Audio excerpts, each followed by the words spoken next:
Underneath that, there's no oxygen, no life.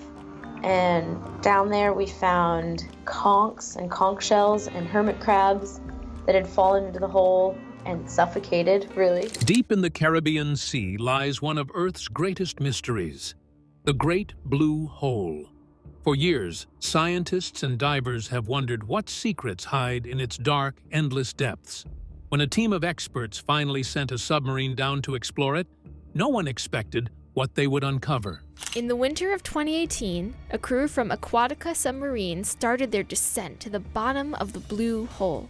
What they found inside stunned the world and changed everything we thought we knew about the ocean's hidden past.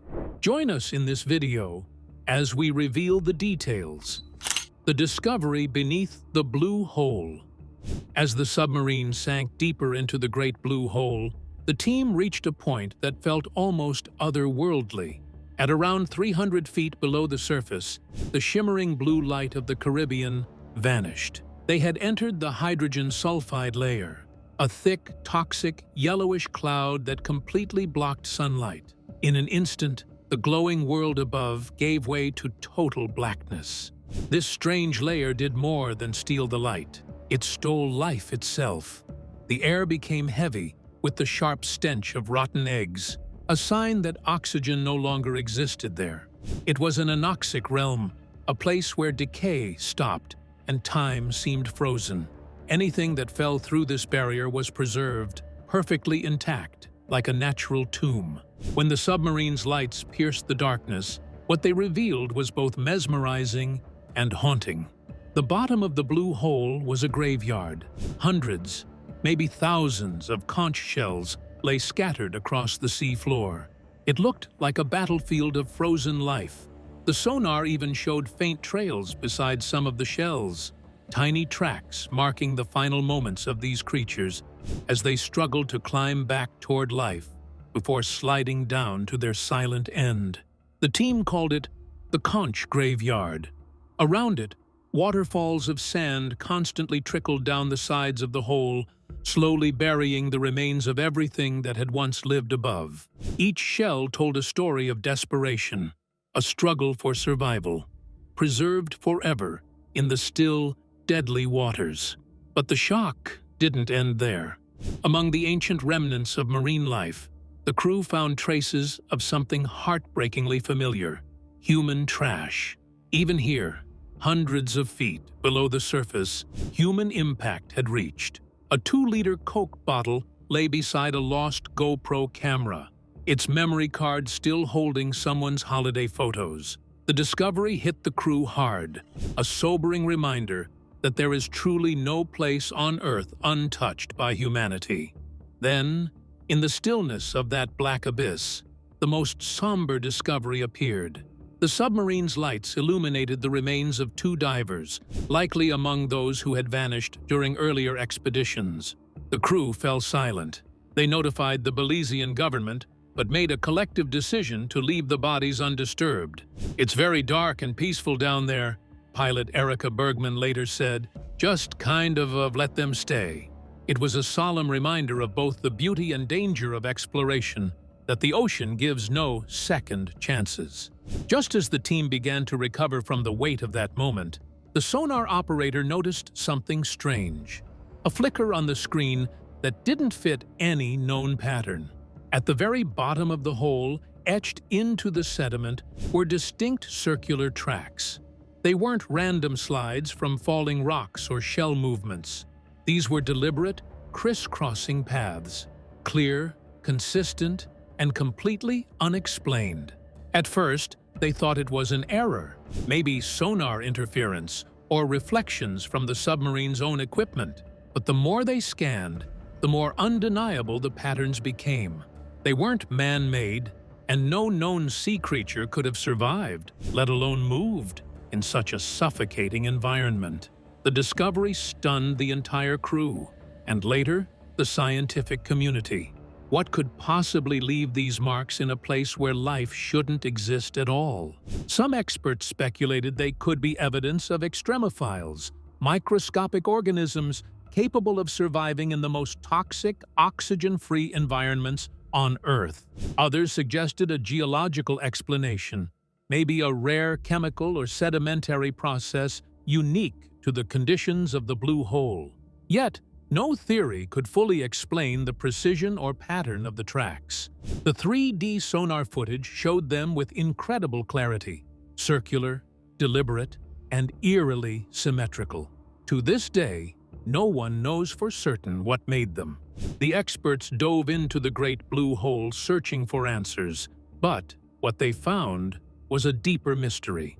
Beneath the silent black waters lies a question so profound that it continues to challenge everything we know about life, death, and the hidden forces shaping our planet's darkest depths.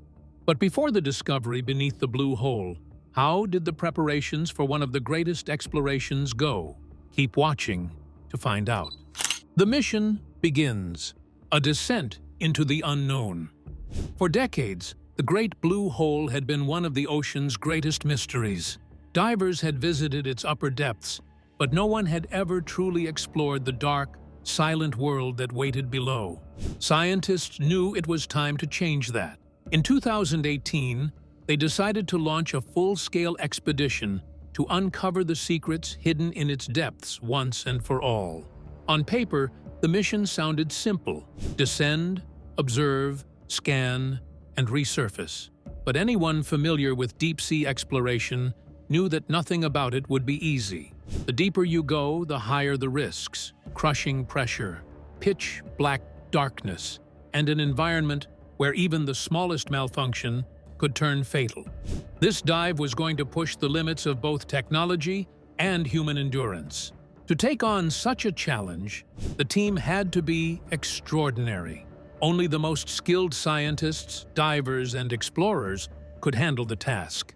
They needed people who not only understood the science, but also the danger.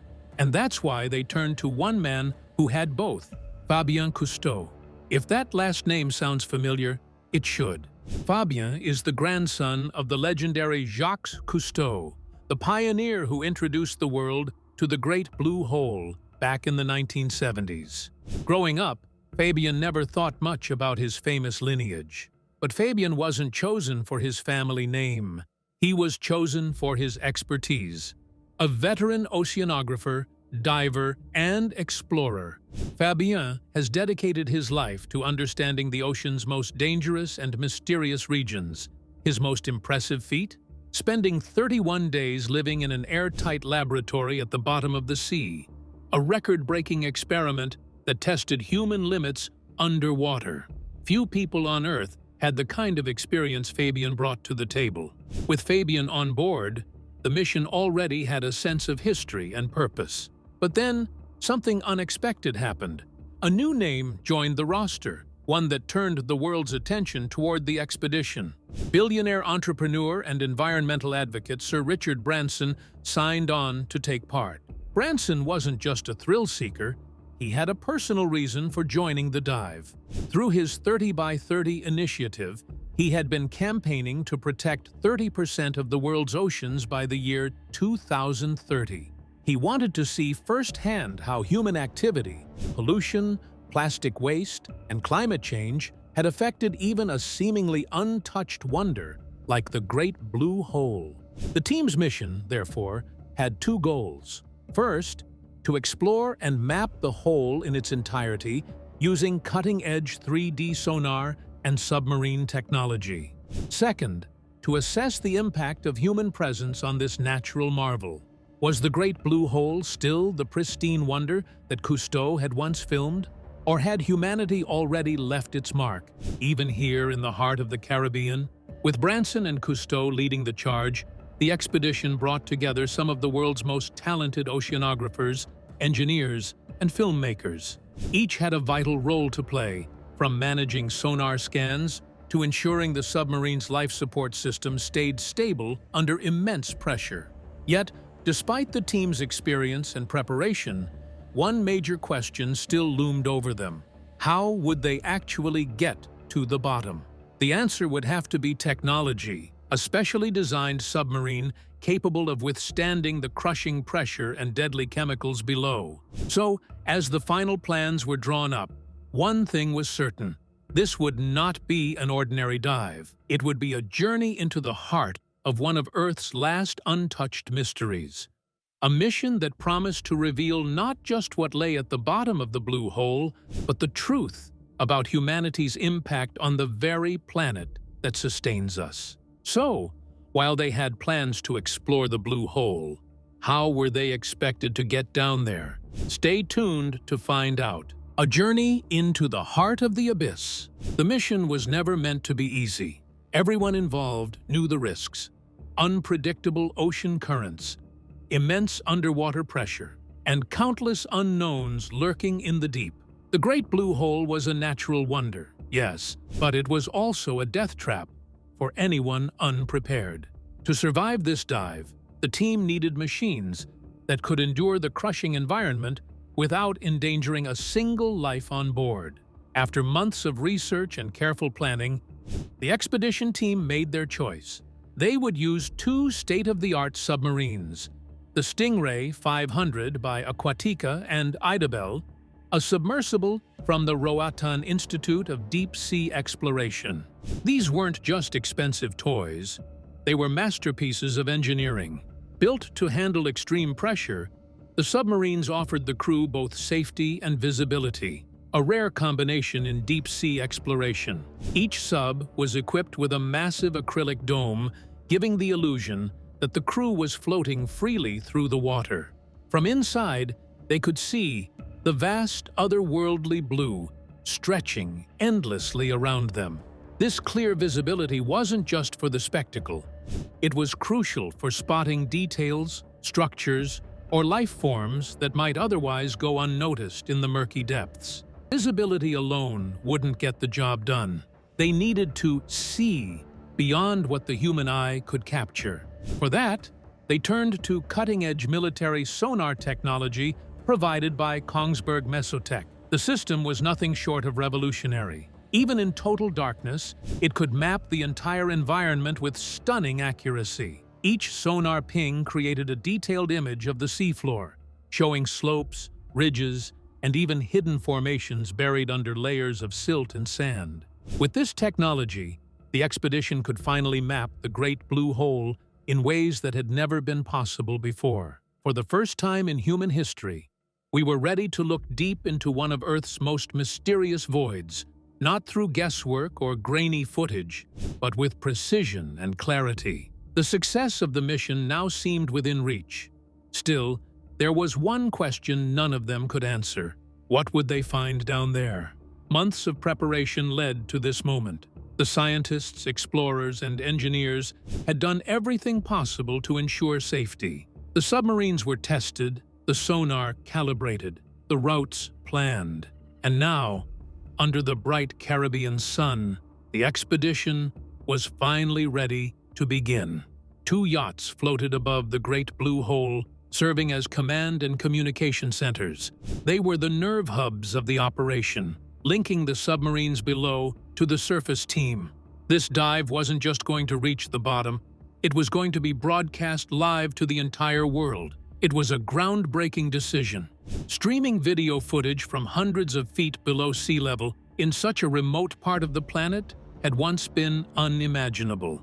But with advanced communication systems and unwavering coordination, they made it happen. Suddenly, millions of viewers across the globe were able to witness history unfold in real time, to see the descent into the unknown as it happened. Excitement rippled through the world. Viewers watched in awe as the two submarines began their slow, cautious dive into the endless blue void. The mission had begun. Humanity was finally peering into the heart of the abyss, and what they were about to find would change everything. As they ventured deeper into the darkness, one question lingered. How did this mysterious abyss come to exist in the first place? Let's find out. The origin of a wonder. How the Great Blue Hole was born. Long before it became one of the most mesmerizing sights on Earth, the Great Blue Hole was something entirely different. Hidden off the coast of Belize, near the center of Lighthouse Reef Atoll, This massive circular sinkhole stretches an astonishing 318 meters across and plunges more than 124 meters deep. From above, it looks like a perfect dark blue circle surrounded by turquoise waters, a natural masterpiece carved by time itself. But the story of how it came to be is even more extraordinary. The Great Blue Hole was not always underwater. In fact, it was once a vast limestone cave system formed during the Quaternary glaciation, a period when global sea levels were far lower than they are today. Over thousands of years, dripping mineral-rich water formed stalactites and stalagmites inside these ancient caverns, silent records of a world before the seas rose. Scientists have studied these stalactites, and their findings reveal a fascinating timeline. The cave's formation occurred in several distinct phases, around 153,000, 66,000, 60,000, and 15,000 years ago. Each phase marked a different ice age, when freezing temperatures locked away massive amounts of Earth's water in glaciers, causing sea levels to drop. Then, as the planet warmed, the ice melted, and the rising ocean slowly flooded the cave, transforming it into the mysterious blue chasm we see today. When viewed from above, the hole's near-perfect circular shape isn't just a coincidence. It's the preserved outline of that ancient cavern's roof, which collapsed as the sea invaded. Beneath the surface, the Great Blue Hole still bears the marks of its origin. Geological surveys have revealed ledges and terraces at depths of 21 meters, 49 meters, and 91 meters, remnants of the different stages when the cave was partially dry before the next flood arrived. Even more fascinating, scientists discovered that many of the submerged stalactites inside are tilted by about 5 degrees, all leaning in the same direction. This consistent angle suggests that the ground beneath the reef once shifted, not just because of rising seas, but due to geological movement of the Earth's crust itself. The Great Blue Hole is more than just a natural wonder. It's a window into the planet's past, a silent witness to the forces that have shaped our world for over 150,000 years. But the deeper they understood its past, the clearer it became. This dive was about to change the world forever. Beyond Discovery, a dive that changed the world. In the 21st century, exploration is no longer a solitary quest for knowledge. It's a fusion of science, storytelling, and global advocacy, a collective effort to protect the very planet we're striving to understand. The Great Blue Hole expedition perfectly embodied this spirit. While the mission's goal was to uncover the mysteries within the hole, it quickly became clear that its purpose reached far beyond that. It was about the health of the entire ocean and the future of our planet. One discovery, in particular, struck a chord around the world. Amid the ancient shells and geological wonders resting on the seafloor, the crew found something disturbingly familiar: plastic bottles. Even in one of the most remote, seemingly untouched places on Earth, humanity's footprint had left its mark. The image of those bottles lying in the silent black depths became an undeniable symbol of the global pollution crisis. After resurfacing, Sir Richard Branson captured the gravity of the moment in a powerful statement. The real monsters facing our oceans are climate change and plastic. His words echoed across news outlets and social media, reminding the world that the fight for the ocean's survival is not happening in the future. It's happening now. He called for the elimination of single-use plastics and urged people everywhere to rethink how their daily choices ripple across the planet's ecosystems. But Branson's efforts didn't stop at awareness. Upon his arrival in Belize, he used the expedition's global spotlight to take real political action. Leveraging the attention surrounding the dive, he arranged a meeting with former Prime Minister Dean Barrow, a meeting that would prove to be one of the most important outcomes of the entire mission. This wasn't a ceremonial handshake or a polite exchange of pleasantries. It was a high-stakes discussion about the future of Belize's greatest natural treasure, its ocean. Alongside his team, Branson passionately outlined two major proposals. First, to expand the legal protection of Belize's territorial waters, aligning with the global 30 by 30 initiative, a movement to protect 30% of the world's oceans by the year 2030.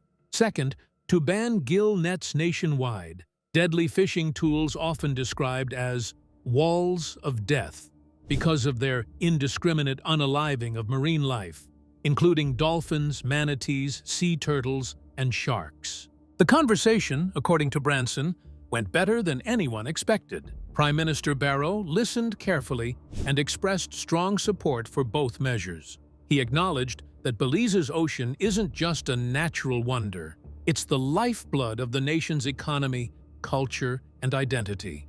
Branson left the meeting hopeful, anticipating a major conservation announcement before the end of the year. This moment illustrated something profound. Modern exploration doesn't end when the submarines surface. In fact, its most meaningful impact often begins on dry land, in the policies, partnerships, and pledges that follow. The Great Blue Hole Expedition became far more than a scientific journey. It turned into a global campaign for conservation, a living example of how adventure and advocacy can work hand in hand. By combining the allure of discovery with the influence of public figures like Branson and Fabien Cousteau, the mission achieved something rare. It transformed scientific wonder into political momentum. The dive inspired tangible change, helping protect the Belize Barrier Reef for generations to come. It proved that the spirit of exploration can still move nations, not just through what we find beneath the waves, but through the conversations we start above them. In the end, the expedition's legacy wasn't just a detailed 3D map of the Blue Hole. It was a strengthened shield around one of the world's most vital marine sanctuaries, a victory for both science and the sea. And though the Great Blue Hole revealed some of its secrets, many more mysteries remain hidden in its dark, silent depths, waiting for the next generation of explorers brave enough to seek them. What are your thoughts about the Blue Hole and the discovery beneath? Let us know in the comments section below. Thank you for watching this video. We hope you found it interesting. Don't forget to like and subscribe. Click the next video shown on your screen to catch up on your favorite celebrity stories. See you there.